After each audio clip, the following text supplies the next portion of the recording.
Hello, it is Jay. Let's do our no ums video number 13, which I haven't made any notes on, but that's okay because I need to get this done very quickly, and I don't think I have too many notes to say. I've been continuing on doing my vocal exercises each day and reading out poetry now from W.B. Yeats's poetry collection, which I'm finding a little bit challenging because there's definitely parts where I'm reading words, but I have no idea exactly what I'm referring to.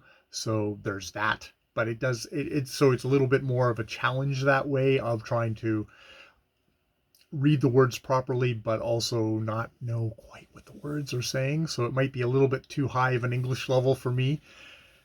So there's that.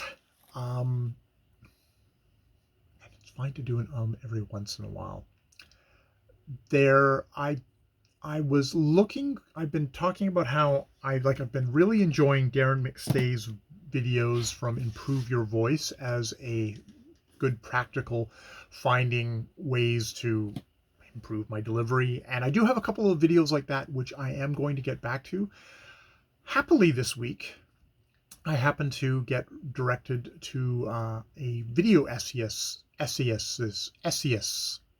essays, essays. God, I'm not going to be able to say that channel. A channel where they do video essays, Zoe Bell, and there was a really interesting video called How to Write Video Essays, which I thought, okay, this isn't about the mechanics of how to talk, but it's very much about the structure of how do you want to structure what you are going to say, because I want form and function, and I think there is something to be said about if you actually have proper intentionality of what you want to communicate, that will translate into a better vocal delivery. So with that justification, I just finished a video that was a little bit of a study on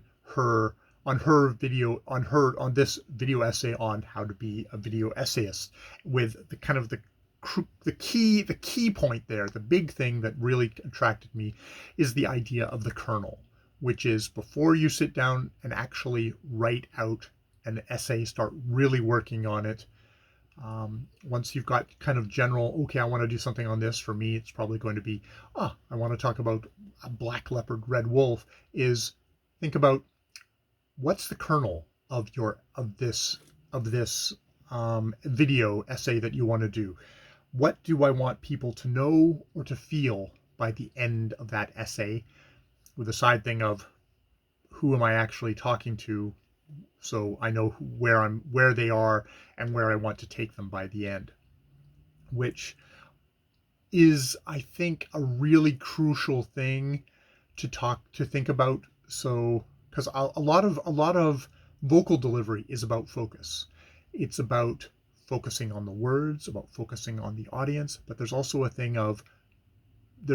point of focusing on your point. Why am I here? Why am I talking to you? And that really apply that point there above anything else really that ticked something for me, and is something that I think is a valid part of how to be a better communicator, is figure out how to organize your ideas, which I've done before, but the idea of the kernel is something. It's like have a thesis statement, which is what this is, a thesis statement of what do I want people to know or to feel by the end of the essay. So yeah, that was a good little learning thing right there. It's a good little start of a learning thing right there. I have to put that into practice. That's the good thing I like about this channel, is it gives me the opportunity to try and come up with little essays, little vocal, little speeches. Each week I try and come up with another speech, and there's a lot of failure going on here. There's a lot of didn't quite get it. Sometimes I feel like I'm more successful than others. There's peaks and then there's valleys. And this is just another tool there. Now, I think Zoe Bell's essay is sort of aimed at people who want to become, big YouTube video essayists. She tries to temper that in the thing. It's like, I think if you follow these steps, it'll help you along the way to being fairly decent at it. I'm not guaranteeing you're going to be the next ContraPoints or the next Philosophy Tube or the next Folding Ideas, but you'll be better than you are now, maybe, if you follow these steps. So, yeah.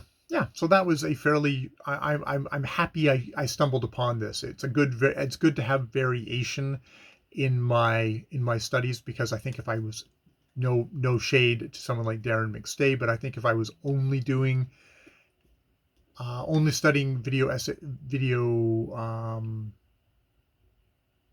if I was only looking at lessons that were talking about just the kind of the how to work on your voice stuff, I would drift away after a while. Whereas if I can kind of break it up with how to have something behind what you are saying is big, and it's a part of the imaginative process of using your voice. Is also like, well, if you have a subject, then you've got something to be excited about, or to be, to show your range, have a range of vocal colorings, because you have a range of things that you want to communicate. All right, I'm now rambling because I don't have an outline. I've been Jay. More videos later.